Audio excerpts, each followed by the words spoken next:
Well, hello from the homestead. It's rainy, nasty week here. It's supposed to rain all week. So let's get started before the rain comes back and take a look at the garden.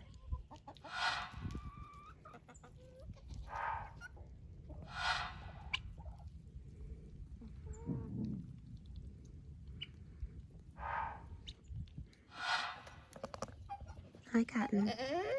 Hi, Candy. Oh. Hi.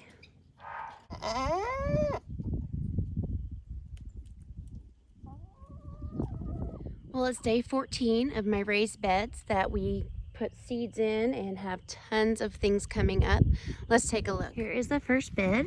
We have some kale coming up, cauliflower, broccoli, more broccoli. Here's kale. This is spinach. This is all spinach. This is beets. You can see that beautiful red stem. More beets. Arugula. So heavy on the arugula. The iceberg. Red sales leaf. All these 3 rows. And over here is supposed to be some Cherokee yellow bush beans. And then oh God. The dog got in here again. Oh, that makes me so mad. My carrots were just coming up. Well, so much for some Walla Wallas. They were doing really well. My carrots just started coming up. I've been anxiously waiting for those. These dogs. Yeah, the Walla Walla is doing actually really good compared to last week when I was looking at them. Like I said last week, I was taking off the tips and all the extra dry stuff. Let's see here. I believe that's Swiss chard, flat Dutch cabbage. That's chard right there. And then this is pink chard. Perfect spot for a dog print. Kale. Detroit red beets. Nothing much here. That's endive, E-N-D-I-V-E. Onions. Little bits coming up on the onions. Some radishes. This is kohlrabi. This was the free packet I got from Baker's Creek. Here's some more kale. And then I just did orange, pink, and yellow chard over here. And this is so upsetting. They are big prints. It has to be Bonnie. I'm so upset. What do I do to keep her out of my garden? There's so much rock. I can't put T-posts down. I need help. What can I do to keep my dog out of the garden? She's a Great Pyrenees, and I don't know how she gets out of the goat pen, but she does, and now she's digging. If you have any suggestions, please comment below and give me some advice. I don't know what to do with all this rock. We're just plated with rock. It's all rock. So much for week 2. I mean, it looks like we're gonna still have a good crop. I just need to keep her out of that. Let's look at the beans. Here is where the beans, they are taking quite some time, but this is where the beans are. So that is the purple dragon tongue, royal burgundy bean. Oh, those look great. Golden sweet pea, those look great too, and blue shelling. And then over here is Old Homestead. Starting to come up. They were grown all along here. Oh, looks like with the rain, this one, we'll just try to replant that over here, see what happens.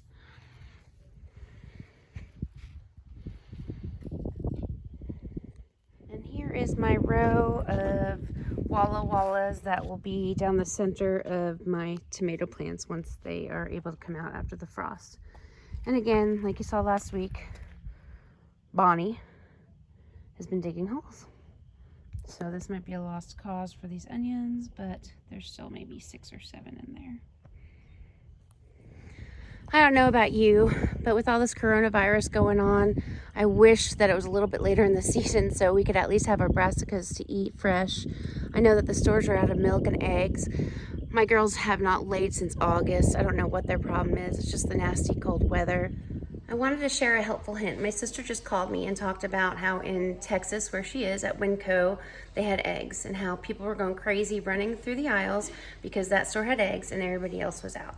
So I explained to her that you could save eggs, and she had no idea. She said, in my 35 years, I had no clue that you could save eggs. So all you have to do is take your egg,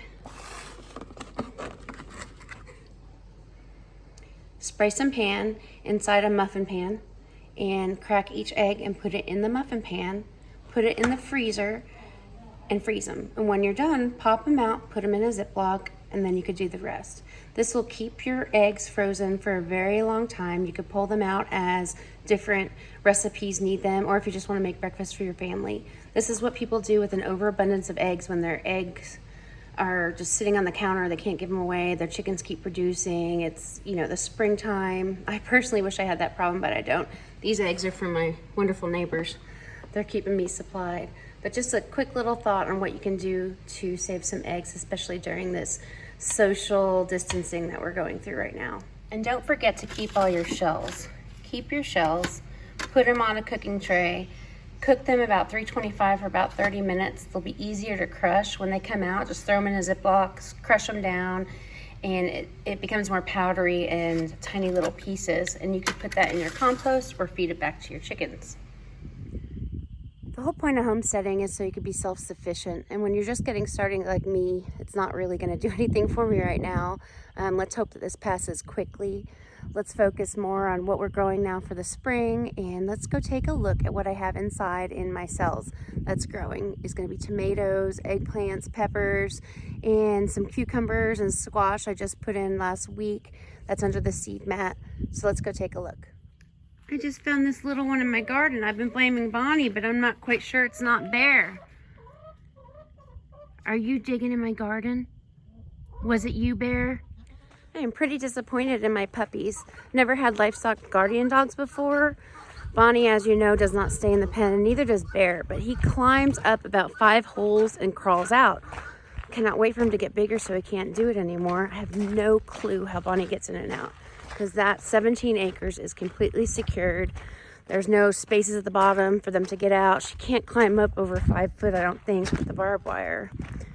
Comment below if you have any suggestions on what I should do for my garden. I'm not quite sure how to secure it and to rope it off.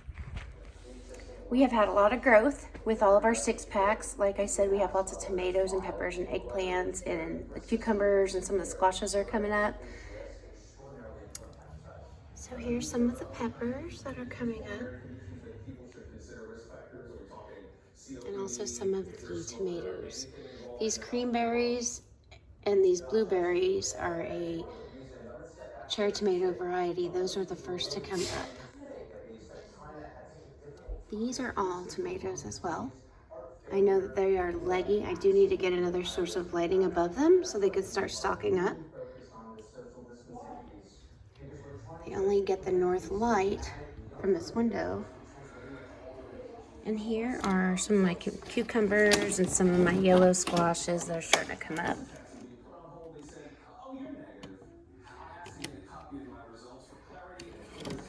They are on a warming seed mat, and then I do have a top on them to try to keep moisture in. This here is onions. So I've got them on a seed mat, and I did close the top off to give a greenhouse effect.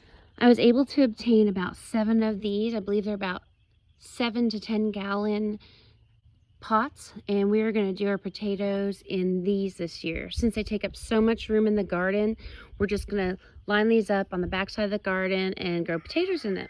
We will have a video on that coming soon. And just to follow up, these are my seed potatoes. I did cut them so they could start callusing, which they are. Callusing is when you cut them so they're not wet anymore and not producing all the sugar and the starches. And they heal over. They become rough, just like the brown is. And this is what will grow up out of the ground. This is called a chit. See the chit? So I cut them all.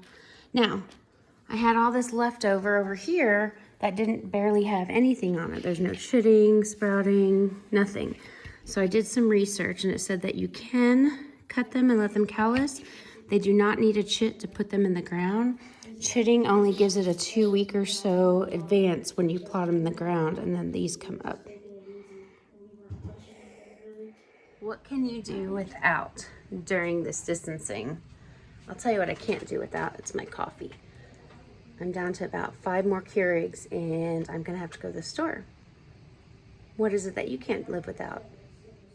So that's just a quick video to fill you in on week 2, day 14 of putting the seeds in the ground, and now I have some seedlings.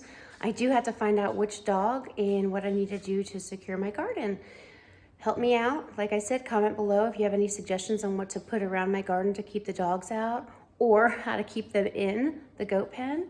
But if you like what you're seeing, please subscribe and like us. Have a great day.